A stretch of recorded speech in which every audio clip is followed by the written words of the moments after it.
গোশতকে মাংস বলা যাবে কিনা। আমাদের সমাজে অনেকে বলে গোশতকে মাংস বলা যাবে না, কারণ মাংসের ব্যাখ্যায় তারা বলেন মায়ের অংশ এটা নাকি সমান সমান মাংস হয়েছে, মা যোগ অংশ সমান সমান মাংস। তো এটি অত্যন্ত হাস্যকর এবং ভিত্তিহীন কথা, এর কোনো গ্রহণযোগ্য ভিত্তি নাই।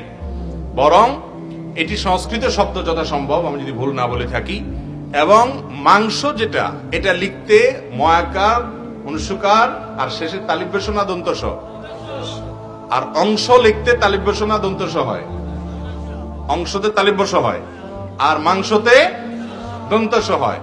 যদি মা যোগ অংশ সমান সমান মাংস হতো তাহলে তো এই মাংয়ের পরে কি থাকতো, তালিব বস থাকতো, অথচ মাংসতে কি আসে না, তালিব বস। তাহলে বোঝা গেল এটা আসলে মায়ের অংশ থেকে মাংস হয় নাই।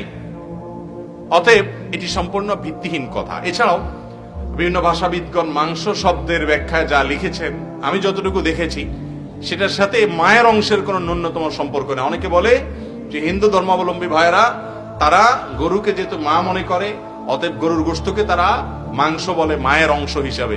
তাহলে মুরগিকে তো তারা আর মা মনে করে না, তাহলে সেটাকে কেন মাংস বলে?